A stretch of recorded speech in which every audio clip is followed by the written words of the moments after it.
지난주 발표한 정부 브리핑에서는 코로나19 유행이 앞으로도 1년 이상 장기적으로 이어질 것으로 내다봤습니다. 또한 코로나19와 공존하게 되면서 일상적인 생활에서부터 사회, 경제적인 활동까지 모든 면에서 조화시킬 수밖에 없다고 강조하기도 했습니다. 코로나19 장기화를 통해서 사실상 위드 코로나라고 하는 새로운 사회상이 집중되고 있는데요. 여기서 위드 코로나의 의미는 코로나19 시대에 따른 새로운 일상을 만들어야 한다는 뜻으로 앞으로의 대책을 강조했던 포스트 코로나를 뛰어넘어서 이제는 코로나와 함께하는 앞으로의 일상에 대한 고민들을 하게 되는 그런 지금 시점에 와 있습니다. 더욱이 위드 코로나에 대한 고민은 교회의 사역과 방향에도 불가피할 사항이 아닌가 그런 생각이 드는데요. 그래서 오늘 한국교회를 논하다에서는 위드 코로나에 맞춘 교회 사역의 방향과 그 과제에 대한 다양한 이야기들을 나눠보고자 합니다. 더욱이 오늘은 한국장로교 총연합회를 대표하는 네 분의 목사님을 모시고 더욱 심도 있는 이야기들을 나눠보고자 합니다. 먼저 출연하신 분들을 소개합니다. 가장 먼저 한국장로교 총연합회 대표회장이시고 경기도 기독교 총연합회 대표회장이신 김수읍 목사님 나오셨습니다. 어서 오십시오. 안녕하세요. 이어서 한국장로교 총연합회 상임회장이시고 예장합동 총회장이신 김종준 목사님 나오셨습니다. 어서 오십시오. 예, 안녕하세요. 그리고 한국장로교 총연합회 공동회장이시고 예장개혁 총회장이신 최광명 목사님 나오셨습니다. 어서 오십시오. 반갑습니다. 끝으로 한국장로교 총연합회 나라사랑 미스바 기도위원장이신 황연식 목사님 나오셨습니다. 어서 오십시오. 반갑습니다. 바쁘신 가운데 이렇게 귀한 걸음을 해 주신 네 분께 먼저 감사를 드리면서 무엇보다도 코로나19 교회 방역 강화 조치에 대한 이야기를 먼저 나눠보고 싶습니다. 지난 10일이었죠. 중앙재난안전대책본부가 신종 코로나 바이러스 감염증인 코로나19 교회 방역 강화 조치를 발표하면서 참 많은 논란을 빚기도 했습니다. 다행히도 지난 22일 정세균 국무총리께서 주재한 신종 코로나 바이러스 감염증 코로나19 중앙대책안전대책본부 회의에서 교회 방역 강화 조치를 24일부터 해제한다라고 밝혔습니다. 방역에 최선을 다했던 교회가 오히려 방역 당국의 표정이 된 셈이라는 점에서 우리가 생각해야 할 부분들이 참 많은 것 같습니다. 한장총 대표회장이신 김수읍 목사님부터 이에 대한 의견을 듣고 싶습니다. 김수읍 목사님. 이 문제는 지금 우리 한국과 한국 교회와 대한민국의 비상시국이기 때문에 한국 교회는 정부에서 무엇을 부탁하기 전에 이미 예배 문제와 그리고 방역을 철저히 해왔습니다. 그중에 작은 교회가 좀 문제가 되면 기관에서 약품과 방역시설을 도와주기로 하고 이게 경기도에서 시작된 일입니다. 그때도 예배를 그만두게 하는 게 아니라 방역을 잘하자는 일이었는데 이번에 문제가 돼 앞으로를 위해서 문제가 된 걸 좀 지적하고 고쳐야 될 것은 소통 문제입니다. 두 번째는 공평 문제입니다. 그리고 상식적 문제입니다. 그다음에 마지막은 교회와 그 정부와 국민과 정부와 대화를 잘하면 잘 해결될 수 있는 일입니다. 왜냐하면 이 문제가 뭐냐면 여기에서 정부 기관에도 구내식당 식사합니다. 그뿐 아니라 예식장, 극장, 운동시설, 유흥시설, PC방, 콜센터, 학원, 밀집, 대중교통, 방문 판매, 온갖 게 다 있습니다. 그런데 거기에 대해서 공평하지 않았다는 것입니다. 두 번째는 교회는 전혀 코로나19의 감염원이 아닙니다. 전체 숫자를 보면 아주 극소수입니다. 극소수였고 우리 기독교가 967만 그리고 8만 교회인데 거기에 22교회가 0.02%입니다. 그리고 한국교회는 최선을 다했습니다. 그리고 또 보사부 장관이나 총리께서 한국교회는 방역을 잘 협조한다고 했습니다. 또 의료시설, 성금 마련, 마스크 보내고 오는 사회봉사 굉장히 많이 봉사했습니다. 그런데 참 우리가 상식적으로 이해 안 되는 것은 성가대는 되지만 성가 연습은 안 된다. 교회 식사는 안 되고 밖에 식당은 식사를 할 수 있다. 그리고 큰 소리 하면 안 된다. 찬송을 부르지 마라. 이 예외가 안 되는 겁니다. 그리고 총리께서 찬송을 부르라 마라. 이것은 대단히 위험한 발상이고 우리나라는 대한민국 민주공화국이고 헌법에 종교의 자유가 있습니다. 시간 관계상 다는 못하면 확실하게 종교의 자유가 있음에도 불구하고 기본권을 해치는 이런 데는 앞으로 하지 말고 소통과 공평과 상식적이고 서로 대한 인격을 존중하고 국민의 품격을 존중하고 그리고 대한민국 기독교 인격을 존중하고 대화를 하면 모든 것이 잘 될 줄로 믿습니다. 예. 김종준 목사님 어떤 의견이세요? 예, 정 총리께서 교회 그 방역 강화 조치를 24일부로 해제한다고 하는 그 부분에 대해서는 참 다행이라고 생각합니다. 예. 그런데 지난 10일에 그 방역 조치 강화 조치를 교회 소모임에 이렇게 한정지어서 발표할 때 상당히 당황했습니다. 그것은 표적이고 교회를 탄압하고 또 어떤 면을 볼 때는 강압하는 그런 정책이었기 때문에 그렇습니다. 보면은 어떤 소수 몇 교회가 감염자가 나왔다고 그래가지고 전체 교회를 이와 같이 묶어서 그 제재하는 것은 이건 종교 탄압이라고 생각합니다. 심지어는 어떤 지자체에서는 학교를 교회를 가지 말라 이런 조치를 취했다든지 또 교회 모임을 하는데 식당이나 다른 어떤 장소에서 교회 이름으로 모임을 한다고 하면은 제재하겠다 이런 내용들을 볼 때 이것은 교회를 하나의 어떤 감염의 온산지로 삼고 범죄 집단처럼 이렇게 탄압하는 것은 종교 탄압이다. 앞으로는 이런 조치가 있어서는 안 된다고 저는 그렇게 생각합니다. 예, 최광명 목사님 이어서요. 초기에 사이비 집단과 몇몇 교회에서 방역 수칙에 대한 미진으로 불미스러운 일이 있었던 것은 사실입니다. 그러나 그 이후에 선제적으로 철저하게 방역 수칙을 지키면서 예방에 최선을 다하고 있습니다. 그러함에도 불구하고 비판적인 시각으로 편파한 것은 사려 깊지 못한 처신이라고 생각을 하며 공평한 눈으로 앞으로 지켜봐 주시기를 간곡히 부탁을 드립니다. 예, 황년식 목사님 덧붙여서요. 다른 건 다 앞에서 말씀해 주셨는데 가장 민감한 벌금 얘기가 나온 것은 매우 부적절했다고 생각합니다. 예. 미리 범죄하지도 않고 아직 잘못하지도 않았는데 그런 것들은 앞으로도 좀 정부 당국 조심해야 될 거라고 믿습니다. 예, 앞서 말씀드린 대로 당분간은 참 위드 코로나 시대라고 할 만큼 코로나19와 일상생활을 함께 할 수밖에 없는 것이 현실인 것 같습니다. 스스로 방역 수칙을 준수하고 혹시 감염이 확인되더라도 신속히 추가 확산을 막아야 방역과 일상이 균형을 이룰 수 있는 것인데요. 우리 교회 안에서도 위드 코로나를 통한 사역의 방향을 계속해서 참 고민해 나가야 할 것 같습니다. 위드 코로나를 통한 한국교회 앞으로의 사역 방향은 어떻게 보시는지 이번에는 김종준 목사님께서 먼저 좀 언급해 주세요. 예, 코로나19 사태가 비대면 문화로 완전히 바꿔놓다 보니까 가장 교회가 치명타를 입었다고 생각합니다.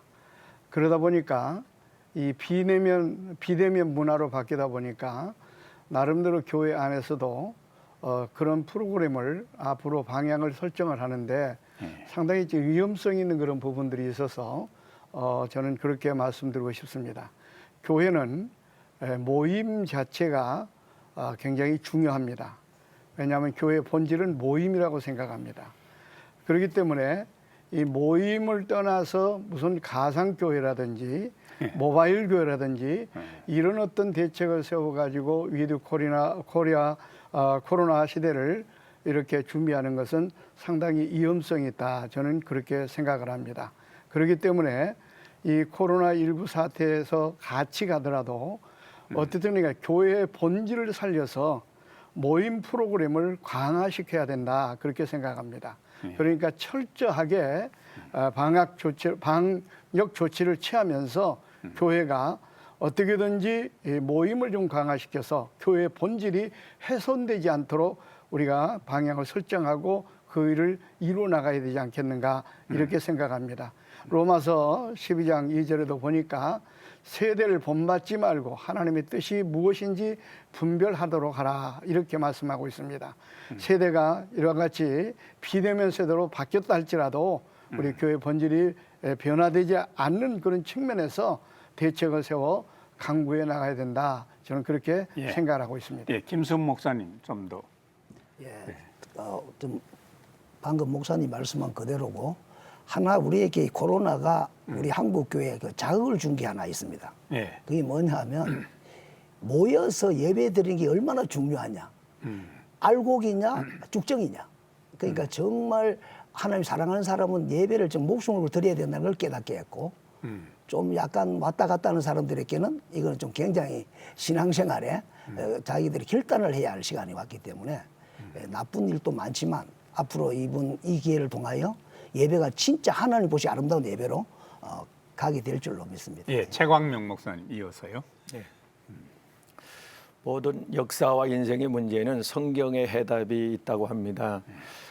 역대하 7장 12절 13절 말씀에 보면 하늘의 문을 닫고 너희에게 비를 내리지 않거나 너희 메뚜기 떼가 너희를 공격하거나 전염병이 너희를 휩쓸 때에 너희는 하나님 성전에 나와서 기도하면 이 성전은 하나님이 거룩한 제사를 위해서 준비했다고 구별했다고 하나님 말씀하십니다. 내가 그 땅을 고칠지라고 하나님은 약속하셨습니다. 히브리서 10장 25절 말씀에 보면 너희는 그날에 모이기를 심으라고 하나님께서 이미 우리에게 권고를 해 주셨습니다. 사실은 코로나 이전부터 교회의 모임이 줄어들기를 시작했고 해체되기를 시작했던 것을 우리 목회자나 일반 성도들이 함께 고민을 해왔던 사실입니다. 그 원인에 대해서는 성경은 이사야 48장 11절 말씀에 하나님의 영광을 돌려야 될 교회가 몇몇 교회에 속합니다마는 영광을 도리어 가리었던 적이 있었습니다. 그걸 먼저 회개해야 되고 또 하나님께 드려지는 예배가 하나님은 분명히 요한복음 4장 24절에 예배하는 자를 찾고 즐거워하시는데 그 예배가 사무엘상 2장 12절에 나오는 홈리와 비느하스가 드렸던 제사와 같이 형식적인 예배, 틀에 박힌 예배가 습관화됐던 것입니다.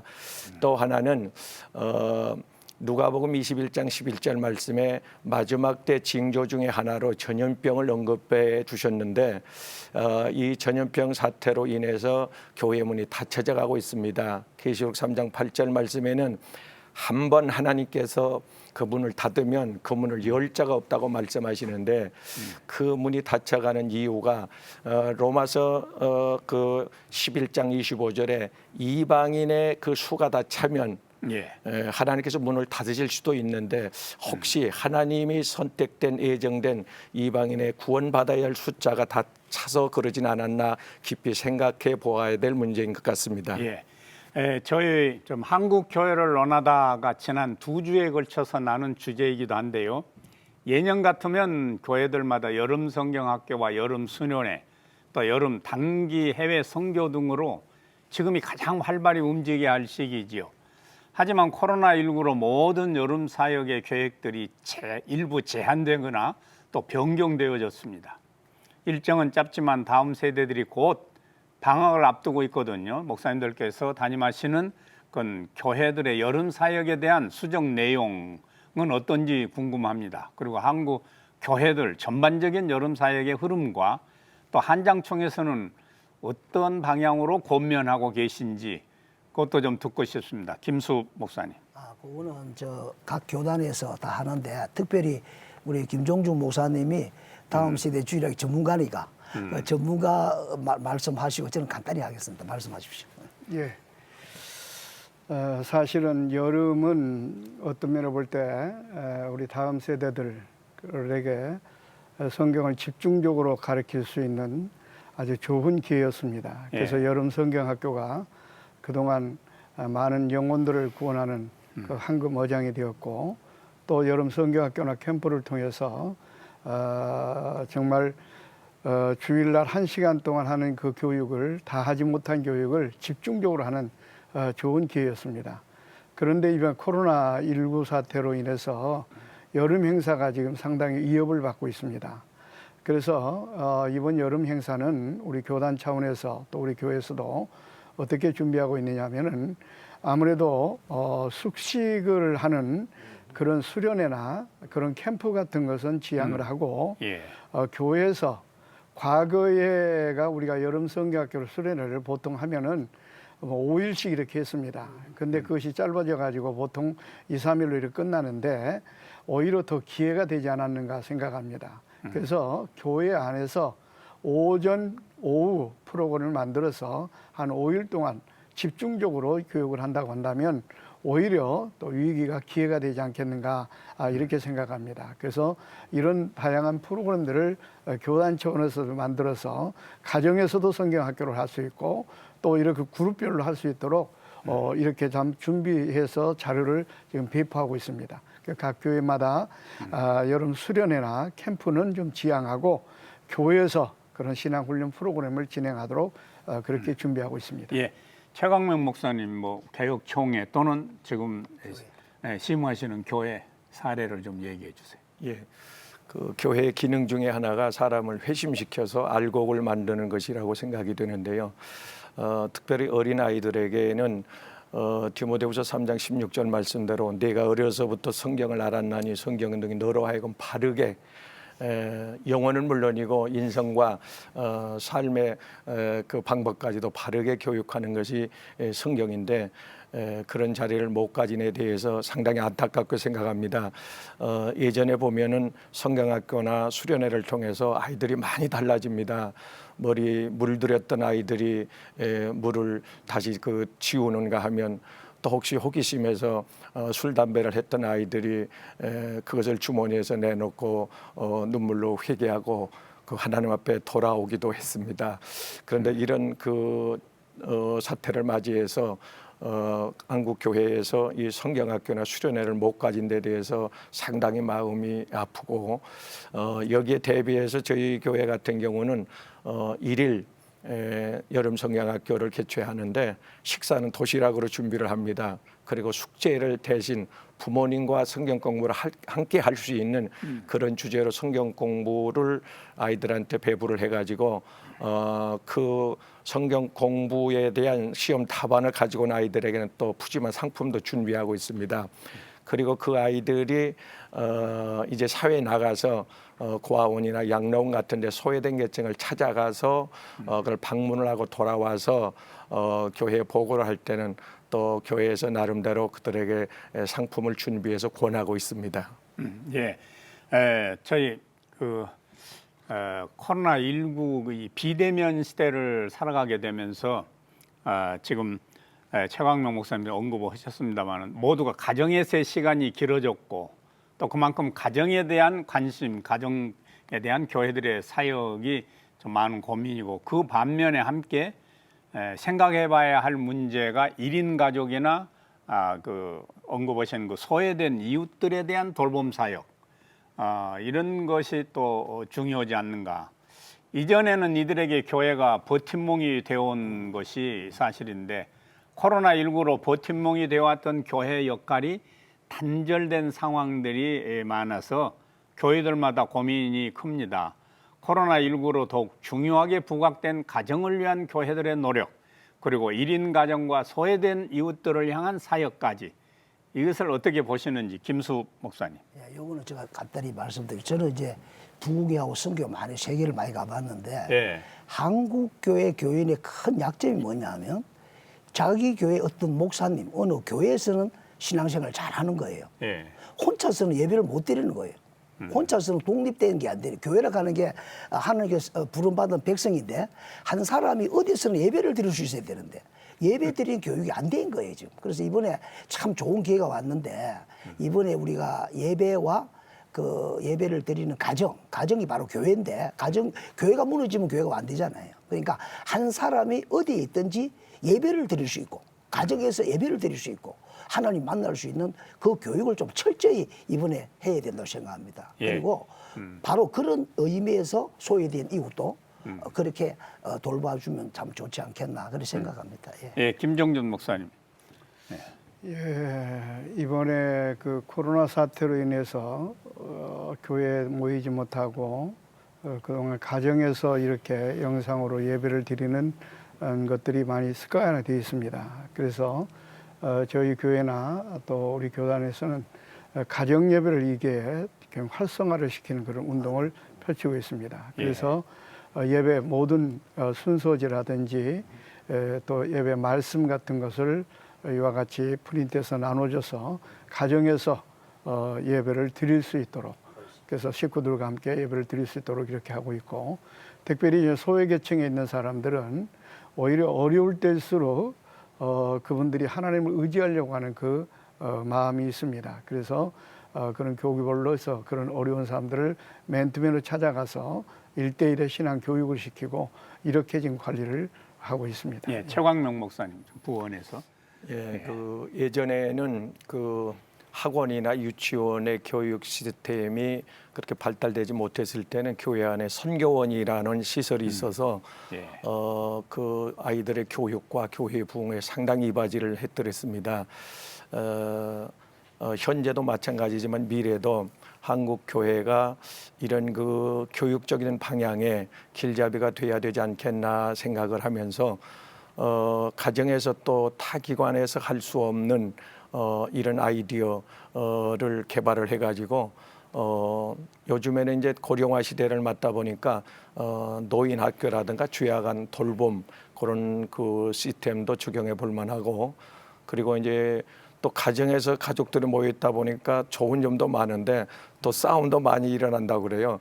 또 그런 걸 대비해 가지고 그 뭡니까 부부 학교, 또 이제 그 결혼 학교, 뭐 이런 어머니 아버지 학교, 뭐 이런 학교를 개설해 가지고 시도해 보는 것도 괜찮지 않겠나 그렇게 생각이 됩니다. 예, 미자립 교회나 농어촌 교회 또 작은 교회들과 함께 연합하고 또 어떻게 도울 수 있을지 하는 것도 고민거리인데요. 한장총에서도 작은 교회들을 위해서 많은 지원들을 하고 있다고 들었습니다. 한장총에서는 어떠한 노력들을 하고 계신지 궁금합니다. 먼저 대표회장님 김수훈 목사님께서 좀 언급해 주세요. 그 문제는 제가 간단히 하고 우리 김종준 목사님 말씀해야 되겠는데, 우리 교단은 간절히 미자립 교회에서 모든 그 예배 드릴 수 있는 비대면 그것도 지원했고, 그다음에 또 그 경제적인 너무 어려우니까 경제적이고 또 노예별로 지원을 했고, 그다음에 약품이나 모든 걸 총회 차원에서 노예 차원 굉장히 지원을 많이 했습니다. 용기를 주기 위해서. 그리고 하나 이 코로나 사태 나서 큰 지금 변화가 일어나는 게 있습니다. 개척 교회가 사월세, 전세, 건물까지 가는 게 굉장히 어렵습니다. 근데 교회는 하나님의 교회인데 주일 낮 예배, 주일 저녁 예배 하고 나서 예배당이 빈단 말이에요. 예. 그래서 이것을 깨달아 저는 옛날부터 생각했는데 교회들이 한 교회에서 예배를 5교회, 7교회 드리는 거예요. 아침에 1시간 반씩, 1시간 반씩. 그러니까 예배당 한 예배당인데 여러 교회가 예배를 드리니까. 시간대별로. 네, 그리고 이제 자립할 수 있는 힘이 되면 나가서 자립할 수 있고. 그래서 아마 코로나 이후에 이게 크게 변화되는 것 같습니다. 그리고 각 교단은 작은 교회, 미자립 교회에서 철저히 잘 협조하고 도우고 있는 것으로 알고 있습니다. 예, 김종준 목사님. 예. 저희 교단은 그 자립위원회라고 하는 기관이 설립이 돼서 그 자립위원회를 중심으로 해가지고 그 미자립 또 농어촌 교회 여러 가지 예배 프로그램 그 앱을 통해 가지고 제공을 하고 있고요. 또 재정적인 것도 그 미자립위원회를 통해 가지고 각 노예별로 해 가지고 철저하게 지원을 해서 미자립 교회 또 농어촌 교회가 힘을 얻어서 스스로 자립해 나갈 수 있도록 이렇게 프로그램들을 제공하고 있습니다. 예, 최광명 목사님 좀 구원해 주세요. 역시 순발력 있게 대처를 잘 하고 계십니다. 서울의 큰 교회들은 벌써부터 그 미디어라든가 그런 대응력을 잘 갖추고 교회 체질을 바꿔가고 있습니다. 근데 작은 농어촌 교회에서는 아직 생각은 있어도 경제적 어려움 때문에 대처를 못하고 있는데 큰 교회들에서 많은 지원이 있었으면 하고요. 저희 교회 같은 데는 그 농어촌 어려운 교회와 개척 교회들에 대해서 그 사람이 나이가 들면서 몸이 노화되면서 노폐물이 쌓이는데 이 면역력을 올리고 해독을 시키기 위한 그런 방편, 선교적 방편인데요. 그런 시스템을 지금 적용하고 있는데 믿지 않는 분들이나 초신자들이 상당히 좋아합니다.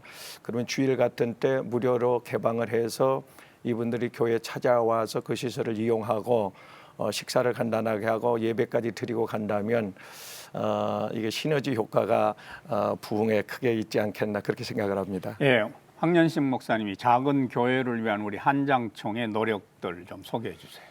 연합기관이라는 곳에서 사실 작은 교회들을 일일이 지원하거나 하기는 쉽지 않습니다. 그래서 저희가 장로교 26개 교단, 통합합동, 고신, 대신, 기장, 합신, 개혁 등등 26개 교단이 가입되어 있는데 각 교단 차원에서 작은 교회들을 섬기고 하는 일에 서로 협력하고 있습니다.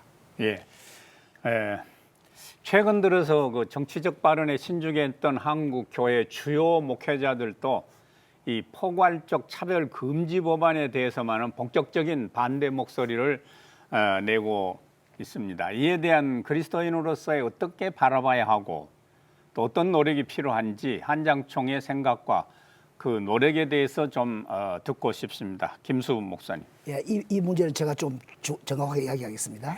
지난 7년 동안 제가 동성애 대책 문제, 종교인 가실 문제, 차별 금지 7년 동안 일을 해왔습니다. 최전방에서 해왔는데 이 법은 원래 차별 금지법을 했다가 혐오 차별 금지법, 오늘 포괄적 차별 금지법, 그다음 평등 기본권 나옵니다. 이름은 다 바뀌고 있습니다.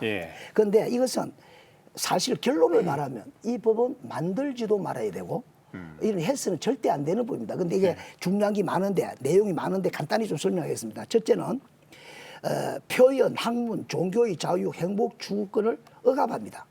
또 헌법적 위헌입니다. 역차별법이고 부자유법입니다. 사회 파괴법이 된다. 이번에 정의당이나 여기 그 인권에서 나온 것은 옛날하고 전혀 다릅니다.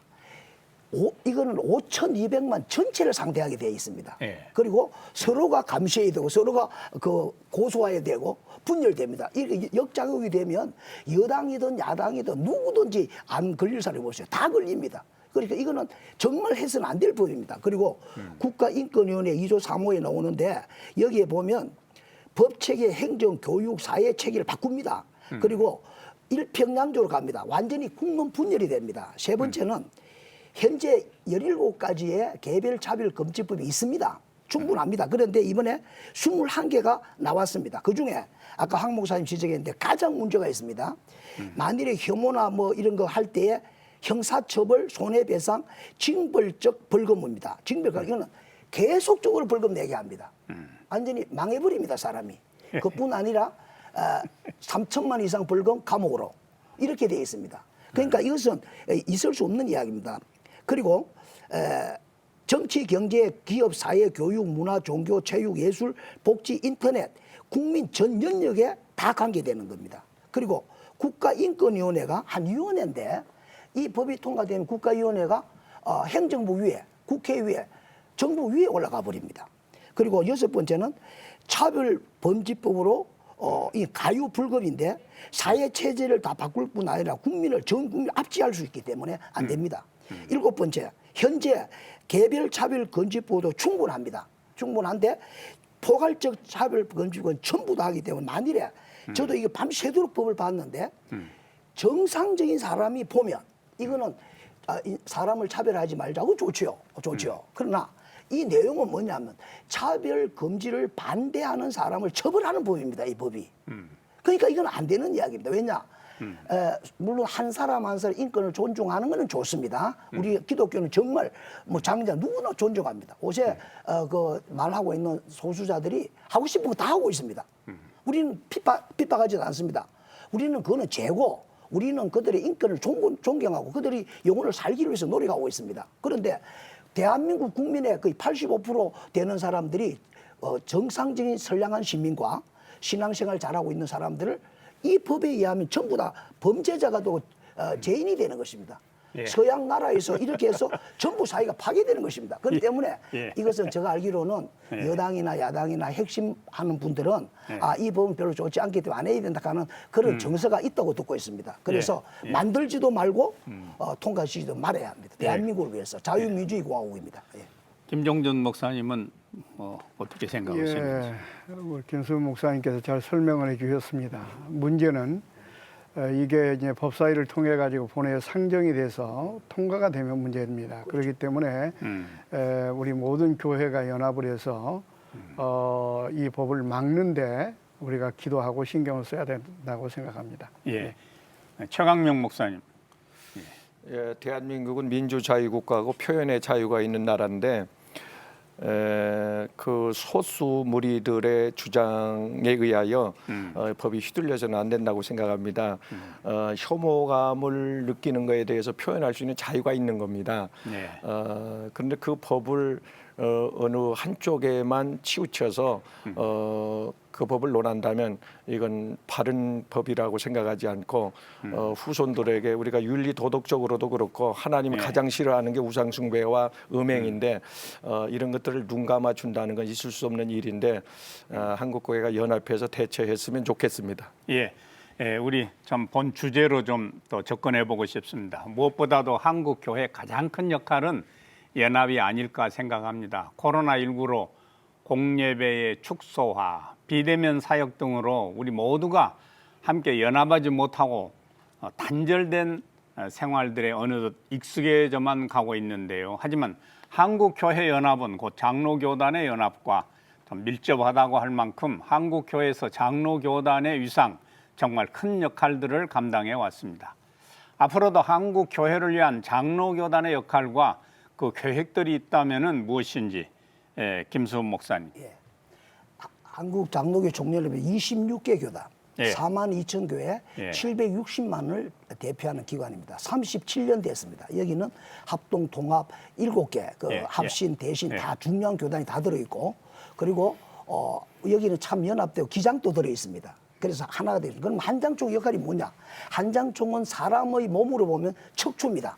딱 바로 잡습니다. 척추고 또 아프리카 선교회 갈 때 마중물 있잖아요. 마중물이 한국교회 어려울 때 마중물 하는 것이 한장총입니다. 그뿐 아니라 한장총은 한교총뿐 아니라 한장총 그리고 다른 단체 전체를 연합하게 하는 옛날에는 분열을 많이 했잖아요. 지금은 한교단 다체제로 한장총은 완전히 연합하고 사랑하고 분위기가 너무 좋습니다. 합동, 통합, 고신, 합신, 대신 너무 은혜스럽습니다. 그래서 한장총처럼만 대한민국이 나가면 한국교회 연합되고 승리할 줄로 믿습니다. 예, 한장총 홍보 발언이었습니다. 우리 김종준 목사님. 예, 우리 한장총이 우리 한국교회가 사실은 장로교회가 70%를 차지하고 있습니다. 그래서 우리 한국 기독교 교단의 그 대표성을 가지고 예. 우리 한국 교단을 좀 리더해 나가도록 이렇게 앞장서서 나가는 그런 죄송합니다. 한장총이 되어야 기대합니다. 우리 최광명 목사님 좀 덧붙이시죠. 좋은 말씀 다 해주셔서요. 한장총에서 기도연합회 각 네. 지방마다 네. 이걸 놓고 추진을 하면서 기도를 해왔는데 코로나의 벽에 부딪혀서 실행은 못했습니다. 네. 마가복음 9장 29절 말씀에 기도회에는 이런 유가 나갈 수 없다고 말씀하셨는데 앞으로 기회가 되어지면 이 한장총에서 그 기도하는 일에 또 한국교회의 힘을 모으는 일에 앞장을 설 것입니다. 이런 계기를 통해서 기도 시간을 한번 좀 2배로 늘렸으면 하는 생각도 있습니다. 예, 우리가 잠깐 언급도 했습니다마는 한장총과 함께하는 기도운동 이 문제에 대해서 우리 대표회장이신 김수훈 목사님 또 이어서 서기 황년식 목사님 좀 언급해 주세요. 김 목사님부터. 예, 오늘 제가 정말 차별 건조의 이 이야기를 꼭 좀 하고 싶어서 나왔습니다. 뭐냐면 제가 지난 7년 동안 일하면서 느낀 게 뭐냐면 한국 교회는 성경 말씀대로 돌아가야 된다는 거예요. 미스바 기도운동, 에스더 금식 기도운동, 이스기야 기도운동처럼 완전 성경으로 돌아가서 하나님 마음을 움직이면 모든 문제 해결된다는 것입니다.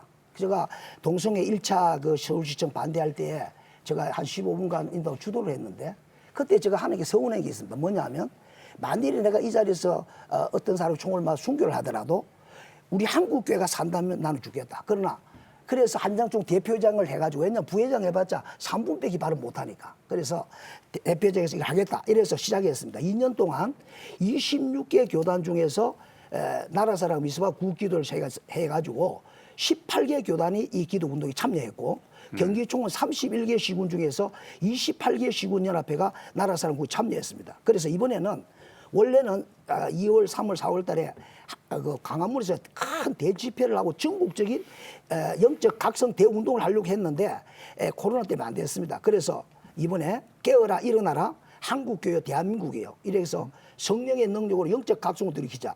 하나님 말씀과 주의 보좌 앞으로 오직 기도와 금식뿐이다. 111 한 사람이 하루에 1분 기도하고 일주일에 한 끼 금식하고 한 달에 한 가정에 1일 금식하자. 이 운동을 CT에서 중심으로 CT에서 그다음에 구TV 그다음에 또 극동 방송을 한장총 중심으로 예. 그다음에 C 채널은 경기총 중심으로 해서 지금 방송이 나가고 있습니다. 예. 우리 총이 참여했는데 제가 바라는 것은 우리 기도 제목이 뭐냐면 한장총 기도 제목과 경기총 기도 제목이 있습니다. 한국교회는 성령으로 하나 되게 하소서, 민족복음과 복음을 통일되게 하소서, 제3의 붕으로 세계복음의 기수가 되게 하소서, 국회는 좋은 법을 만들게 하소서. 네. 그다음에 경기총은 조금 더 강력합니다. 코로나19가 종식되게 하소서.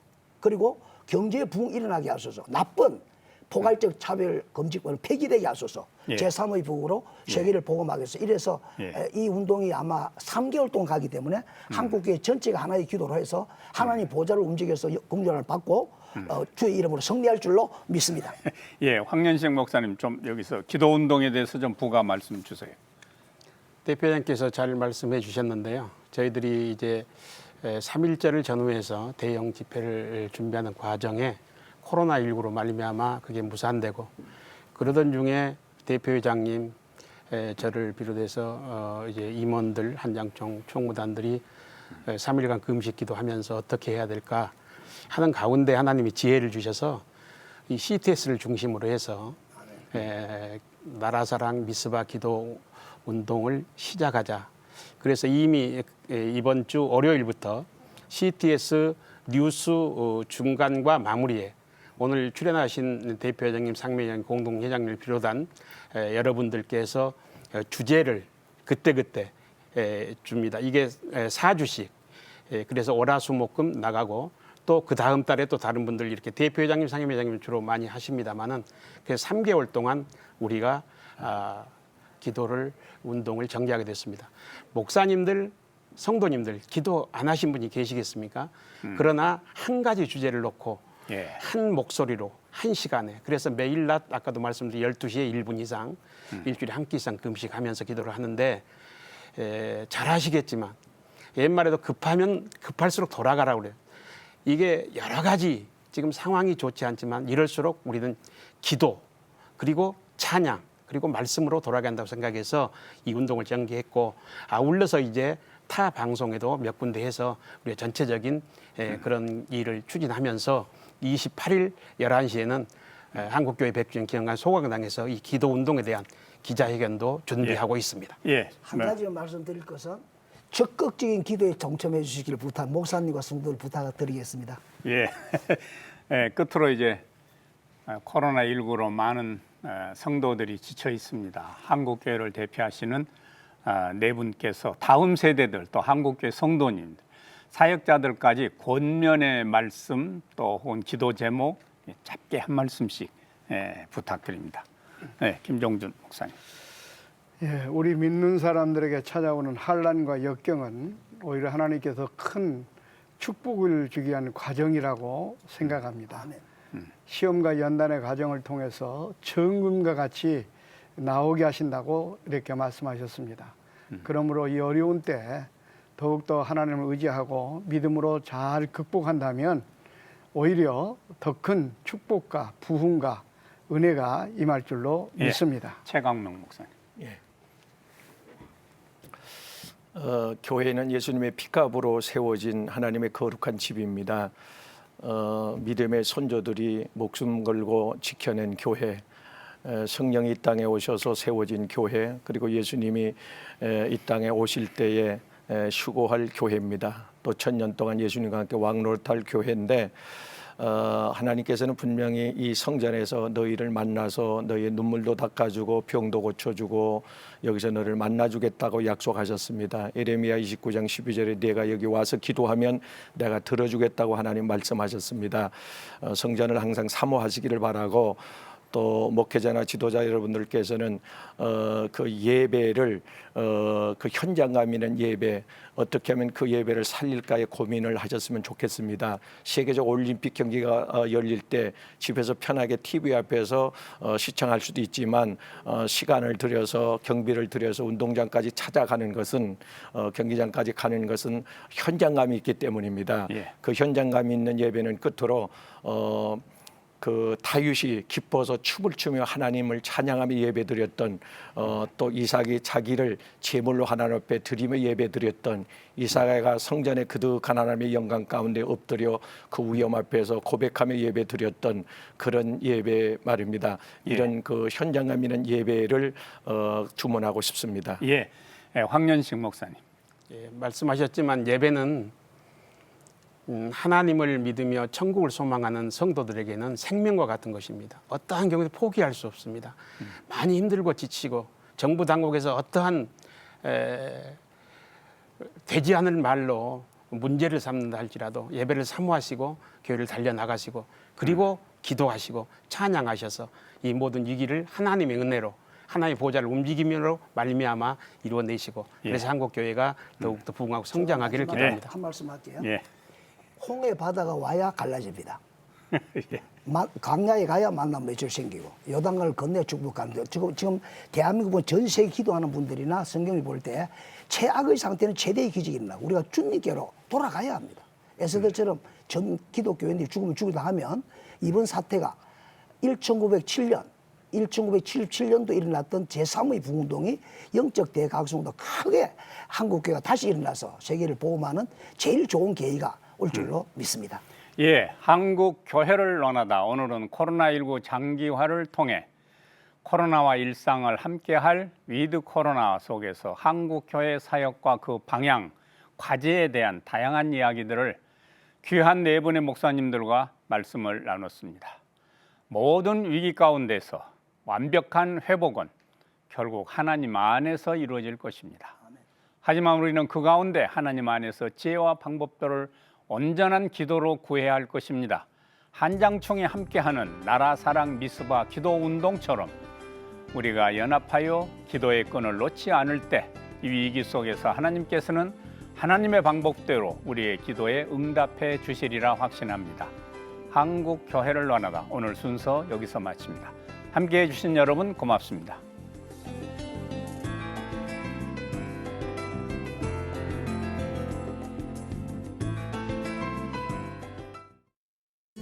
이 프로그램은 CTS 방송가족의 사랑과 후원으로 제작되었습니다. 후원전화 02-6333-1003번, ARS 060-808-1004번으로 전화주세요.